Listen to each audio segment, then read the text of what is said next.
Welcome to our channel 100% knowledge with success. Video देखने से पहले चैनल को सब्सक्राइब कीजिए और बेल आइकॉन दबाइए। नमस्कार बच्चों, स्वागत है आपका एक बार फिर से क्लास 11th की केमिस्ट्री क्लासेज में।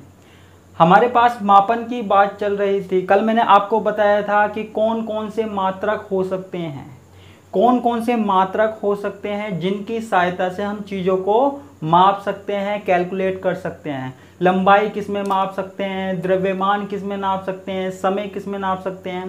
ठीक है, वो चीज़ें हमने बात की थी। ठीक है, लेकिन मापन में कुछ चीज़ें और बतानी है मुझे। ठीक है, थोड़ा डिटेल में जाना चाहूँगा मैं, क्योंकि वो आपके लिए ज़रूरी है। अब देखो, मापन की जब हम बात करते हैं तो हमारे पास दो शब्द आते हैं। कौन कौन से? एक तो आता है परिशुद्धता। ठीक है, उम्मीद करता हूँ यहाँ पे सभी हिंदी मीडियम के होंगे। अगर कोई इंग्लिश मीडियम का है तो वो मुझे बता देना कमेंट में कि वो इंग्लिश मीडियम का है, ताकि मैं इंग्लिश में भी बताऊँ। ठीक है, तो देखो यहाँ पे मापन की जब हम बात करेंगे तो दो हमारे पास शब्द आते हैं, परिशुद्धता और यथार्थता। परिशुद्धता और यथार्थता। अब आप कहेंगे सर ये क्या चीज़ होती है, ये क्या चीज़ आ गई? नाम सुन रहे क्या आपने? ठीक है, नाम सुने हुए हैं, लेकिन इनका अर्थ क्या होता है इसकी हम बात करेंगे। देखो, परिशुद्धता का मतलब किसी चीज़ की शुद्धता। ठीक है, और यथार्थता का मतलब किसी चीज़ की निश्चितता। इतनी हिंदी समझ में नहीं आई होगी आपको। ठीक है, मुझे पता है इतनी हिंदी समझ में नहीं आई होगी, इसलिए मैं आपसे थोड़े से मज़े ले रहा था। थोड़ा सा मैं प्रैक्टिकल कराता हूँ, प्रैक्टिकली मैं बताता हूँ, तब आपको ये चीज़ें समझ में आएगी। अब देखो, मैंने क्या किया, मैंने कोई वस्तु ली, मैंने कोई वस्तु ली या कोई पदार्थ लिया, कोई वस्तु ली या कोई पदार्थ लिया। ठीक है, ध्यान से सुनते जाना। अब देखो, उस वस्तु या पदार्थ का वजन कितना है? 5 किलो है। उस वस्तु या पदार्थ का वजन क्या है? 5 किलो है। अब देखो, उस वस्तु को मैंने क्या किया, 5 किलो, मुझे पता है 5 किलो है, आपको पता है 5 किलो है, लेकिन किसी और को नहीं पता 5 किलो है। तो मैंने क्या किया, मैंने दो लोगों को बुलाया, मैंने उस वस्तु को दिया। ठीक है, तो मैंने उस वस्तु को दिया, तो मैंने कहा इसे तौल के बताओ। ठीक है, या फिर कुछ ऐसा करके बताओ कि इसका वजन बताओ। मैंने दो लोगों को बुलाया, आप में से किसी दो बच्चों को बुला लिया जिन्होंने वीडियो नहीं देखी थी, और मैंने कहा कि ये जो 5 किलो है इसके बारे में बताओ। मैंने उनको ये नहीं बताया कि ये 5 किलो है, मैंने उनको बस पदार्थ दिया। जैसे मैंने उनको चावल दे दिए। ठीक है, ध्यान से सुनना। कोई वस्तु पदार्थ है, जैसे चावल है, मैंने उनको 5 किलो चावल दे दिए। ठीक है, मैंने उनको चावल दे दिए और बताया, और उनसे कहा कि बताओ इनका वजन कितना है, इनका वेट कितना है, ये कितने किलोग्राम है। उनको नहीं बताया मैंने, ध्यान रखना, उनको नहीं बताया कि ये 5 किलो है। ठीक है, अब एक ने किसी और तरीके से तोला। मान लीजिए एक ने अपने घर के तराजू पे तोला। ठीक है, एक ने वो आजकल इलेक्ट्रिक मशीन आती है ना, इलेक्ट्रॉनिक मशीन आती है, तराजू आता है, उस पे तोला। अब देखो, दो विद्यार्थी थे। ठीक है, क्या नाम लिखो, कुछ भी लिख लो। जैसे मान लीजिए पूजा लिख दिया, हो सकता है किसी का नाम पूजा हो। ठीक है, बुरा मत मानना भाई। एक का नाम है सरिता। ठीक है, दो बच्चे ले लिए, दोनों को मैंने क्या किया, 5 किलो चावल तोलने के लिए दे दिए, बताओ क्या है। और मैंने ये कहा कि इनको तोल कर बताओ। चलो, मैंने आप दो बुरा मान जाए तो मैं तीसरा नाम और लिख लेता हूँ। तीसरा नाम क्या लिखूँ मैं? तीसरा नाम कुछ भी लिख लो, काजल लिख लो।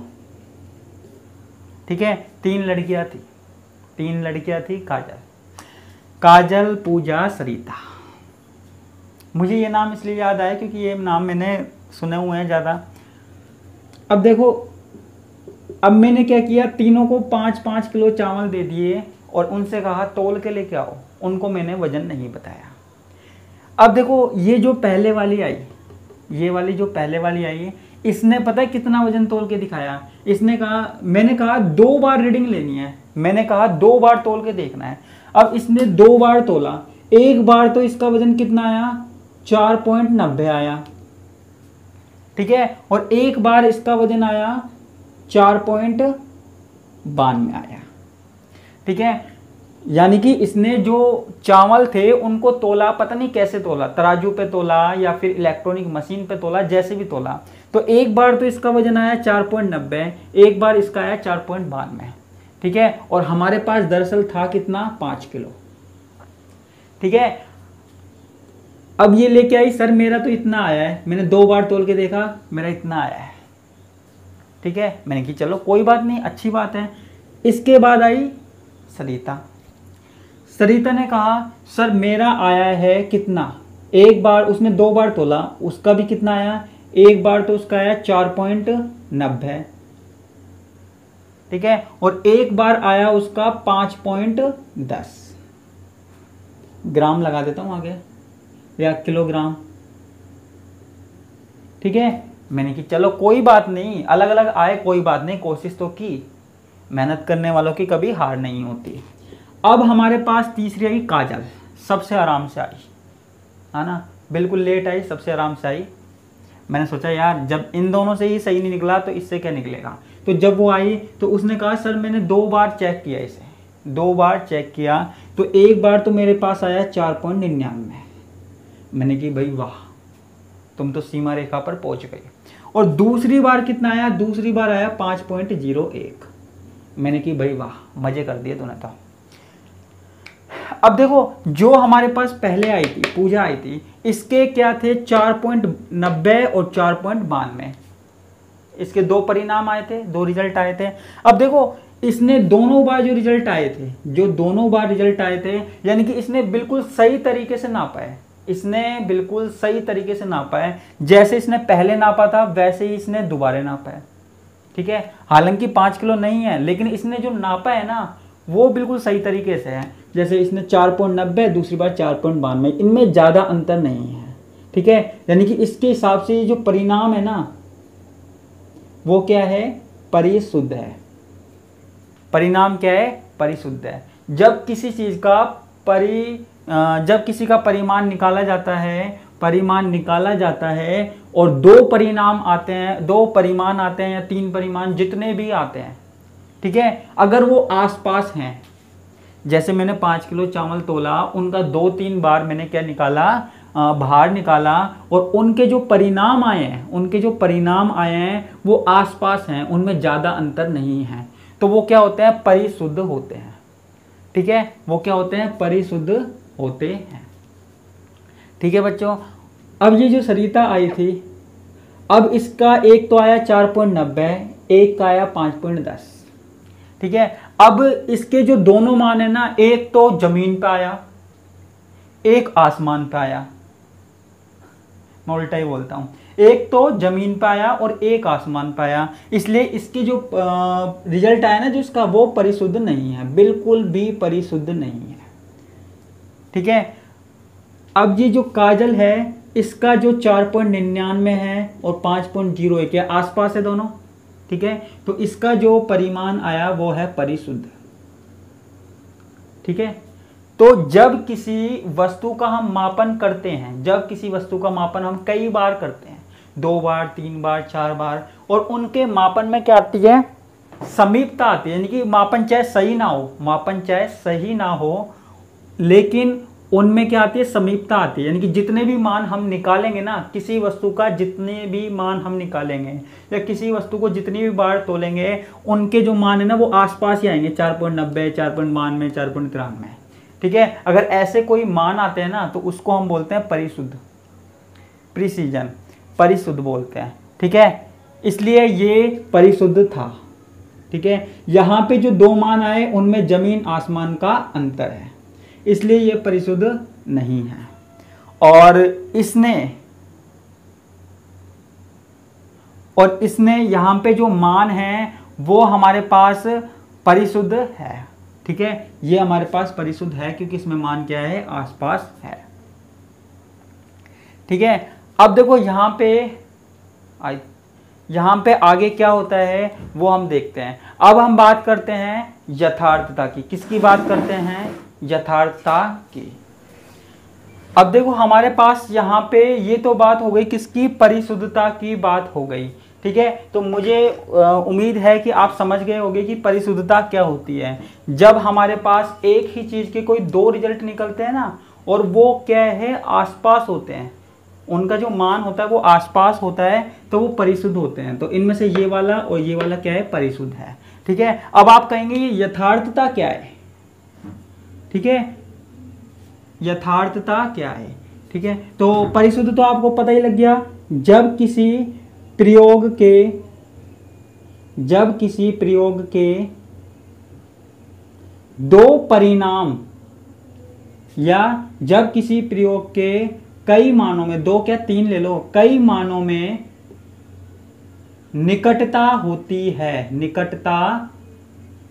है। ठीक है, कई मानों में निकटता होती है, तो उसको हम क्या कहते हैं, परिशुद्धता कहते हैं। ठीक है बच्चों, अब आपके पास ये आएगा कि यथार्थता क्या है।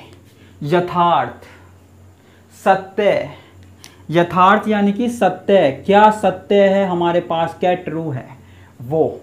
ठीक है, अब देखो यथार्थ यानी कि सत्य हमारे पास क्या है, 5 किलो। क्या है, 5 किलो।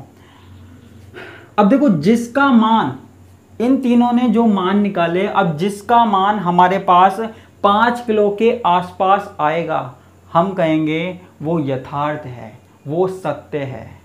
ठीक है, जैसे कहते हैं ना, बाबा कहते हैं ईश्वर यथार्थ है, यानी कि ईश्वर ही सत्य है, और सब कुछ क्या है, और सब कुछ असत्य है, ये दुनिया खत्म हो जाएगी। ठीक है, ऐसे ही हमारे पास क्या है, यथार्थ है। यथार्थ क्या होता है, सत्य चीज जो है। अब देखो पूजा ने जो मान निकाले थे वो थे 4.90, 4.92। अब ये परिशुद्ध तो थे, लेकिन यथार्थ नहीं है, ये यथार्थ नहीं है, क्योंकि इनका 5 किलो से दूर दूर तक का कोई संबंध नहीं है। 5 किलो का दूर दूर तक कोई संबंध नहीं है, 800 ग्राम कम है।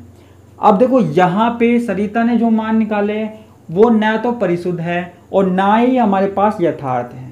आप कहेंगे क्यों, क्योंकि देखो परिशुद्धता के लिए तो दोनों मानों का समीप होना जरूरी है। ठीक है, लेकिन यथार्थता के लिए मानों का क्या होना जरूरी है, मानों का इसके पास होना जरूरी है। ठीक है, लेकिन एक मान तो बहुत ज्यादा पीछे आ रहा है, एक मान बहुत ज्यादा आगे आ रहा है। ठीक है, तो ये वाला जो सरिता का मान है, या ना तो यथार्थ है ना परिशुद्ध है, इसलिए मैं इनसे नाराज हूं। अब आई काजल। काजल के जो मान है, दोनों जो मान है, ठीक है, वो परिशुद्ध भी है और वो यथार्थ ही है, क्योंकि वो 5 किलो के बिल्कुल पास है। 1-2 ग्राम तो ऊपर नीचे हो सकता है भाई, 1-2 ग्राम तो क्या हवा से भी हो जाता है, तो वो बिल्कुल पास है। तो और दोनों मान समान है, दोनों मान आसपास हैं, तो वो परिशुद्ध हुए। और दोनों मान हमारे पास किसके पास हैं, 5 किलो के पास है, तो वो क्या है, परिशुद्ध भी है और यथार्थ भी है। ठीक है, तो अगर हमसे पूछे कि यथार्थता क्या होती है, तो किसी प्रयोग के मान की, किसी प्रयोग के मानों की वास्तविक मानों से समानता, यानी कि वो वास्तविक मानों से कितनी समानता रखता है, तो वो हमारे पास क्या होती है, यथार्थता। उम्मीद करता हूँ ये आपको समझ में आया होगा, ये वाला टॉपिक। ठीक है, तो ये हो गई हमारे पास यथार्थता। इसको मैं मिटा देता हूँ। और हाँ भाई, वीडियो अगर अच्छी लगे आपको, क्लास चल रही है और आपको समझ में आ रहा है, क्योंकि देखो 11th क्लास का रिस्पॉन्स बहुत अच्छा आ रहा है, बच्चों का रिस्पॉन्स बहुत अच्छा आ रहा है। और अगर आपको वीडियो अच्छी लग रही है तो यार लाइक कर दे करो। लाइक करने से कम मुझे मोटिवेशन मिलता है। ठीक है, और मैं और ज़्यादा अच्छी वीडियो बनाने की कोशिश करता हूँ और मेहनत करने की कोशिश करता हूँ। ठीक है, और मैं वीडियो को क्या करता हूँ, ऐसे टाइम पे बनाता हूँ जब बिल्कुल भी आवाज़ नहीं हो। तो वीडियो अच्छी लगे तो लाइक कर दिया करो, और किसी ने अगर चैनल सब्सक्राइब नहीं कर रखा है तो सब्सक्राइब कर दिया करो। आपके कौन से पैसे लग रहे हैं, पैसे तो लग नहीं रहे, मैं आपसे कोई पैसे तो ले नहीं रहा। स्कूल कॉलेज वाले ले रहे होंगे, लेकिन मैं तो नहीं ले रहा ना आपसे। तो आपका क्या जा रहा है, सब्सक्राइब कर दिया करो, कोई बात नहीं, गुरुजी हूँ आपका। अब देखो यहाँ पे हमारे पास किसकी बात हो गई, यथार्थता की बात हो गई और परिशुद्धता की बात हो गई। उम्मीद करता हूँ ये आपको समझ में आया होगा। अब हमारे पास 2 टॉपिक हैं, कौन कौन से, एक तो है हमारे पास वैज्ञानिक संकेतन, एक तो है हमारे पास वैज्ञानिक संकेतन, और एक क्या है सार्थक अंक। एक क्या है बच्चों, सार्थक अंक। ठीक है, एक क्या है वैज्ञानिक संकेतन और एक क्या है सार्थक अंक। इनकी हमें बात करनी है। अब ये वैज्ञानिक संकेतन क्या होता है, सार्थक अंक क्या होता है, आप यही सोचोगे। ठीक है, तो देखो इसमें प्रॉब्लम वाली बात नहीं है। जैसे हमने परिशुद्धता पढ़ा, यथार्थता पढ़ा, ठीक है, वैसे ही हमको ये पढ़ने हैं। नाम थोड़े अजीब अजीब से हैं। अच्छा, अब आपको मुझे एक बात बतानी है, और जितने भी स्टूडेंट ये वीडियो देख रहे हैं ना, उनको एक बात बतानी है कि ये परिशुद्धता और यथार्थता आपको समझ में आया या नहीं। चाहे कमेंट बॉक्स में बता देना, चाहे मेरे व्हाट्सएप नंबर पे बता देना। ठीक है, क्योंकि तभी मैं इन दोनों टॉपिकों को समझा पाऊंगा, वैज्ञानिक संकेतन को और सार्थक अंक को, तभी अच्छे से समझ में आएगा। ठीक है, तभी मैं आगे बढ़ने की कोशिश करूंगा, नहीं तो मैं वापस से परिशुद्धता और यथार्थता पढ़ा दूंगा। क्योंकि अगर वो समझ में नहीं आया ना, तो ये तो आपके क्या है, बिल्कुल भी समझ में नहीं आएगा। ठीक है, तो इसके लिए वो दोनों चीज़ें जो मैंने अभी पढ़ाई, उसका समझना जरूरी है। ठीक है, वो नहीं समझोगे तो कुछ नहीं समझोगे। अगर वो समझ गए तो फिर मेरे पास ये जो दो लास्ट टॉपिक बच रहे हैं इस यूनिट के, वैज्ञानिक संकेतन और सार्थक अंक, इसको ख़त्म करेंगे और फिर हम नई यूनिट स्टार्ट करेंगे, एक नए जोश के साथ स्टार्ट करेंगे। ठीक है, और उस यूनिट में भी आपको बड़ा मज़ा आने वाला है। ये हमारे बेसिक कंसेप्ट ख़त्म हो जाएंगे। तो इसी के साथ मैं आपसे विदा लेता हूँ। धन्यवाद, नमस्कार, टाटा, बाय बाय।